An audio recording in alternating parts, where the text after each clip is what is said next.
네, 여러분 반갑습니다. 자, 7월 7일, 듣기만 해도 기분 좋은 7월 7일, 자, 목요일자로 찾아왔습니다. 아무튼 7자가 이렇게 쫙 있는 건 기분이 좋아요. 그죠? 어찌됐든 4자보다는. 그죠? 자, 오늘 7월 7일, 녹화 날짜는 7월 6일이지만 아무튼 7월 7일 목요일자, 7월 7일에는 모든 여러분들에게 행운이 있는 그 날이 됐으면 좋겠습니다. 자, 헤드라인부터 소개해 드리겠습니다. 이제 엔데믹이죠. 지금부터 한국인의 해외여행 수요가 어떻게 될 것인지 의미 있는 분석 자료가 나와서 소개해 드릴 거고요. 한국여행업협회가 여행 중에 코로나 확진자 발생할 경우 골치 아파지죠. 체류 비용, 비행기 연기되고, 그래서 관련한 보상 프로그램 론칭을 했습니다. 굉장히 내용이 좋습니다. 끝까지 한번 잘 들으시고, 아직 한국여행협회 회원이 아니신 분은 빨리 회원 가입하세요. 사이판 입국자 10명 중 7명이 한국인이라고 합니다. 대단합니다, 한국인. 에어 뉴질랜드가 9월부터 추가 증편 들어가서 10월에도 증편합니다. 하나투어가 일본 단체객 드디어 보냈습니다. 2년 5개월 만에 재개를 했고요. 티웨이 항공도 드디어 몽골의 울란바타르 떴습니다. 서울 마이스 비즈니스 데이가 7일 개최되고요. 에어 프랑스와 KLM 그룹은 지속 가능 경영 보고서를 발간했고요. 에어 프리미아죠. 신생항공사 여기는 취향 기념 프로모션 진행했습니다. 인터파크 투어는 해외 허니문 패키지 프로모션 하고요. 아시아나항공이 맥주를 출시했습니다. 맥주를. 네. 궁금하신 분들 오늘 저희가 텍스뉴스에서 보시는데 저희가 따로 소개는 안 할 거예요. 아시아나 호피라거라는 거 출시했다는 거. 여기까지가 이제 오늘의 헤드라인이고 저 주요 내용을 좀 전해드리도록 하겠습니다. 오늘의 첫 소식. 한국관광공사가 조사를 하나 했어요. 이제 그 팬데믹 이후에 우리 국민의 해외여행 수요 변화를 좀 살펴보기 위해서, 원래 한국관광공사는 국내 여행이라든지 인바운드 이런 거 관련한 것만 다루는데 한국관광공사에서 웬일로 아웃바운드에 관한 또 자료를 또 조사를 했네요. 이게 참 왜 그랬지? 예. 그래서 엔데믹 시대 우리의 해외여행 수요는 이라는 제목인데 제가 기사 제목은 좀 바꿨어요. 자, 그래서 몇 가지 이렇게 나눠져 있는데 제가 말씀을 드리면서 표를 계속 보여드릴 거예요. 제 말도 말이지만 이 표를 한번 자세히 보시면 굉장히 흥미롭습니다. 자, 일단 코로나 발생 직후 계약 해제 문의가 가장 많았다고 하는데, 소비자원 상담 데이터 분석 결과 코로나가 발생한 직후인 2020년 2월 소비자원에 접수된 해외여행 관련 월 문의 건수는 최근 5년 내 최고치인 7,118건에 달했고요. 2020년도 전체 문의 건수도 전년 대비 10.6%가량이나 증가를 했다고 합니다. 문의 내용 중 가장 많았던 거는요, 전체 대비해서 무려 83%가량을 차지한 계약 해제, 안 가겠다, 요게 많았고요. 이 시기에 코로나로 인한 여행상품 환불과 취소 과정에서 생긴 여파가 크기 때문으로 분석을 할 수 있겠죠. 그리고 팬데믹을 거치면서 이제 우리의 안전여행에 대한 추구가 좀 많이 늘었습니다. 근데 이거는, 요 조사는 글쎄 항목에 있으니까, 조사에 응답하는 사람들이 항목에 있으니까 체크를 하는 거지, 사실 많이 안전하지 않으면 안 갑니까? 요즘에 우리나라 사람들이 그것 같지는 않아요. 예. 소셜 빅데이터에서의 해외여행 언급량 분석 결과 코로나 확산 이후지요. 그러니까 2020년 2월에서 2021년 12월 요 사이인데, 요 사이에 월 평균 언급량이 확산 이전보다 64%가량 수준으로 감소를 했고요. 이 추세는 최근에 감염병 등급 하향 조정과 확진자 감소 등으로 반등을 해서 2022년 5월 월 평균 언급량은, 그러니까 2달 전이죠. 이때 언급량은 전월 대비 8% 증가세를 보였다고 합니다. 이게 뭔 내용인지 모르겠다. 이런 조사, 이거는 좀 이 조사를 왜 했지?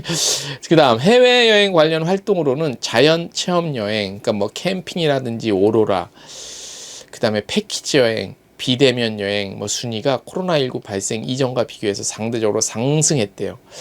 요것도 좀 그렇다. 왜냐하면 그러니까 체험 여행인데 캠핑과 오로라가 포함이 됐다는 게, 그러니까 캠핑은 이해가 되는데 오로라라는 거는 전 세계에서 볼 수 있는 나라 국가가 몇 개 안 돼요. 캐나다, 노르웨이, 아무튼 좀 북유럽이나 저 북쪽 좀 높은 쪽인데, 요게 자연 체험 여행에 오로라가 들어갔다는 요 항목이 들어갔다는 거, 요건 좀 조사가 좀 이거 제대로 한 거 맞습니까? 아무튼 안전을 중시하는 태도가 캠핑 등 야외 활동 위주의 여행 및 출입국 및 방역에 대한 준비가 돼 있는 패키지 상품에 대한 관심을 증대시켰다고 해요. 그러니까 안전여행을 추구하다 보니까 아무래도 어느 정도 좀 그 검증이 된 시설이나 뭐 과정들, 그러니까 그걸 위해서라면은 아무래도 그 여행사 단체 패키지 여행 뭐 요게 해당이 되지 않을까라는 생각이 들고요. 코로나19 확산 이후 해외여행 관심 국가로 그 전까지 상위 국가였던 베트남 등 동남아시아 국가들을 제치고 미국과 프랑스 등이 상위에 올랐다고 해요. 이들 국가들이 방역과 관련해서 다른 나라들보다 일찍 개방 조치를 취함에 따라 실제 여행 가능한 국가들에 대한 관심이 커진 데에 기인한 것으로 보인다고 합니다. 자, 그리고 이제 여행업계에 어떤 어려운 점이 있나, 요것도 들어갔는데, 소비자들의 안전 중시와 불확실성 회피 성향은 업계 전문가 심층 인터뷰에서는 더욱 두드러졌다고 해요. 인터뷰 참여자들은 소비자들이 직항 항공편과 인지도 높은 숙박시설을 선호하는 경향이 높아진 반면 출입국 정책 및 항공편 운항 등 출국 불확실성으로 인해 여행 걸 결정에 걸리는 시간은 짧아졌다고 답했고요. 코로나로 인한 고지 사항이 많아져서, 코로나 때문에 여러 가지 안내해야 할 사항들이 많아져서 고객 상담 시간이 증가하고 난이도가 높아진 반면 숙련된 인력 이탈로 현장에 어려움이 배가 되고 있는 것으로 나타났다고 합니다. 업계에서는 입국 절차와 항공 운항 등의 제한이 완화될 것으로 예상되는 하반기 이후 해외여행 수요가 더욱더 증가할 것이라고 전망을 했습니다. 한국관광공사에서 나오는 자료랑 분석이면 하반기엔 당연히 수요가 증가하지. 이건 누구한테 물어봤다. 그러니까 증가는 하는데 어떤 형태로 증가할 것인가, 이런 부분까지 좀 있었으면 좋겠어요. 너무 아쉬워요. 하반기에 여행 수요가 지금 뭐 코로나 뭐 다시 18,000명 뭐 확진자 나왔다고 하는데, 그런 것들 변수를 무시할 경우에 어떤 형태로 증가할 것이라고 좀 더 구체적인 디테일한 게 나와 있는데, 하반기 해외여행 수요가 증가할 것이라고 전망했다라는 거는 중학생이면 다 예상해요. 저희도 소개를 해드리면서 참 안타깝다는 생각이 드네요. 네. 뭐 저희가 아무튼 소개를 해드렸습니다. 자, 더 중요한 다음 소식으로 바로 넘어갈게요. 한국여행협회가 해외여행 안심 지원 서비스 비용을 보상하는 프로그램을 공식적으로 선보였어요. 굉장히 이게 좋은 거예요. 뭐 들어보세요. 카타죠. 카타는 지난 3월부터 현대해상 보험회사 있잖아요. 여기랑 제휴를 통해서 이번에 런칭한 해외여행 안심 지원 서비스 비용 보상 프로그램을 준비해 왔습니다. 그래서 해외여행 중에 팬데믹에 따른 비용 부담 및 질병 재확산 우려가 여행 수요 환기의 걸림돌로 작용함에 따라 해외여행 수요 확대 및 여행객이 안심하고 해외여행에 나설 수 있도록 하는 해외여행 해외 현지 격리 비용, 그러니까 해외여행 좀 많이 갈 수 있게 만약에 격리되면 격리 비용, 그다음에 귀국 시 항공비 이런 거 등 여행객 안심 지원을 위한 기업 비용을 보상하는 회원사 전용 해외여행 안심 지원 서비스 프로그램입니다. 이게 뭐냐면, 그러니까 해외 여행사들이 고객들 데리고 해외 갔는데 현지에서 걸리면 뭐 격리도 있는 나라도 있잖아. 그다음에 그러면은 며칠 더 묵어야 되고 또 항공편 복잡이잖아. 이거를 다 보상해 준다는 얘기예요. 이 프로그램에 가입한 회원사는 자사의 해외 패키지 단체 여행객의 현지 격리 시설 이용 및 재반 비용에 대해 1박당 무려 10만 원 최대 7일 한도로 정액 지급하고, 귀국을 위해 실제 지불한 항공료를 최대 100만 원 한도, 그러니까 요 100만 원은 유럽이랑 북미 지역 기준이에요. 요걸로 보상을 하고요. 귀국 전에 PCR 검사 비용도 최대 얼마 범위냐면 요게 최대 5만 원 범위에서 1회 한도 보상하는 서비스를 받으실 수 있어요. 자, 좋습니까? 안 좋습니까? 좋죠. 예. 카타 회원사는 요걸 누릴 수 있어. 누릴 수 있고, 카타 회원사가 아니다. 그러면 회원사 가입해야겠죠. 예. 뭐 다른 긴 얘기가 필요 없어요. 예. 뭐 긴 얘기 정말 필요 없어요. 여기까지 설명해 드릴게요. 아쉬우면 가입하세요. 다음 소식. 자, 마리아나 관광청이 5월 한 달간 그리고 이제 기존에 이제 한국인이 얼마 갔는지 조사를 했어요. 했더니 5월 한 달간 전체 한 6,900여 명 정도가 다녀갔고, 작년 동기 대비해 보면 1,300%가 증가했다. 어마어마하게 증가했네요.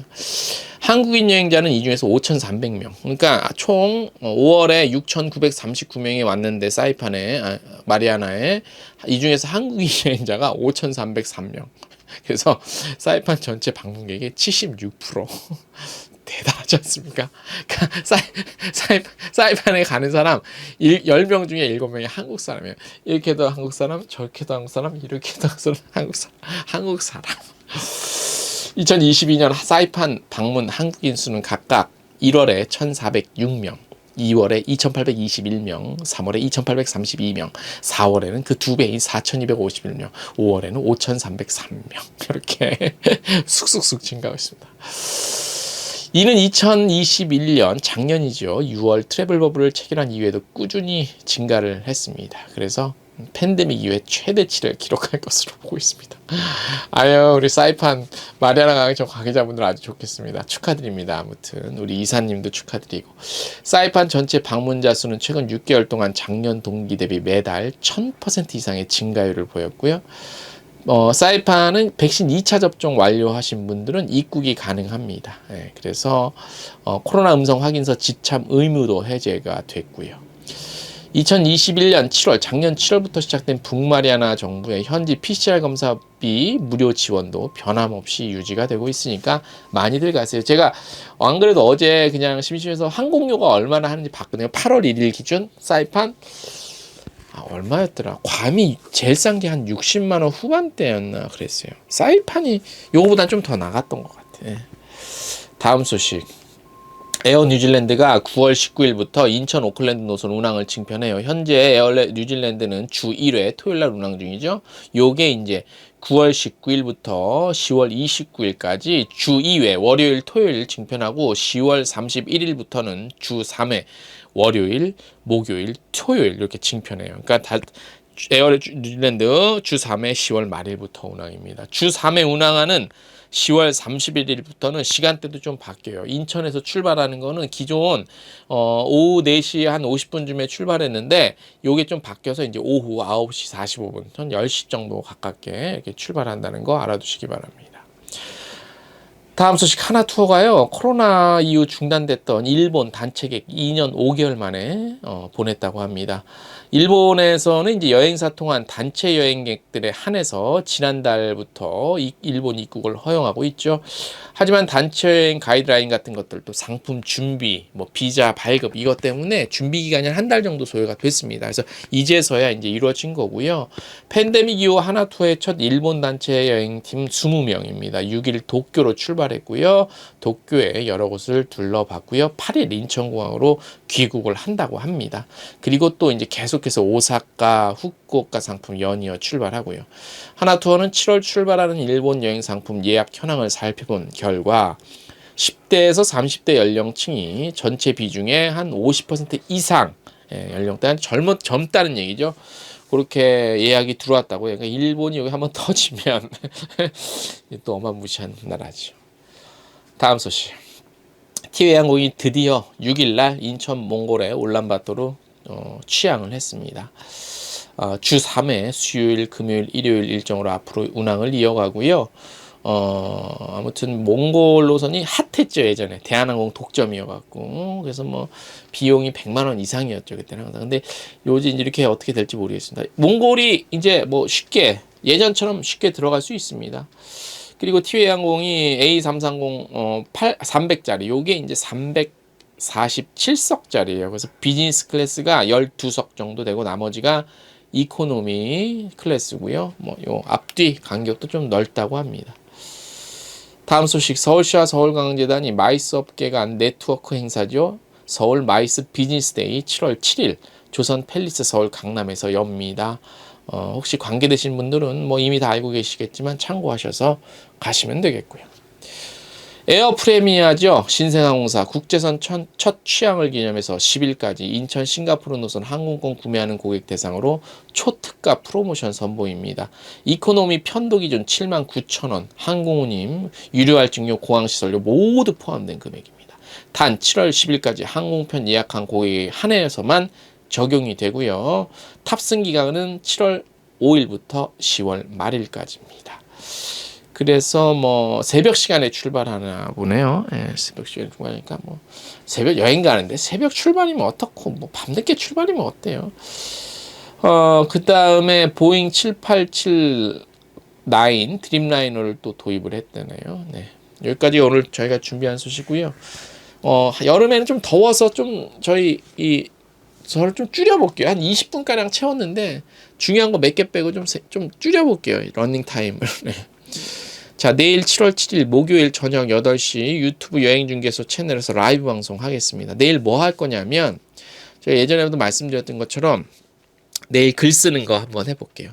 우리 업계 관계자분들도 글 쓸 일이 많을 것 같아요. 그래서 제가 주제는 없지만 그래도 글을 많이 쓰고 보고 하는 사람으로서 그나마 좀 미약한 지식이지만 여러분들에게 글을 잘 쉽게 쓰는 방법을 알려드리도록 하겠습니다. 라이브 방송에. 예. 조금 다소 지루하다고 생각되실 수도 있는데 꼭 필요한 부분입니다. 알짜배기만 제가 골라서 전해드릴 테니까 내일 7월 7일 목요일 저녁 8시 여행중개소 채널에서 함께 하시겠습니다. 오늘 순서 여기까지입니다.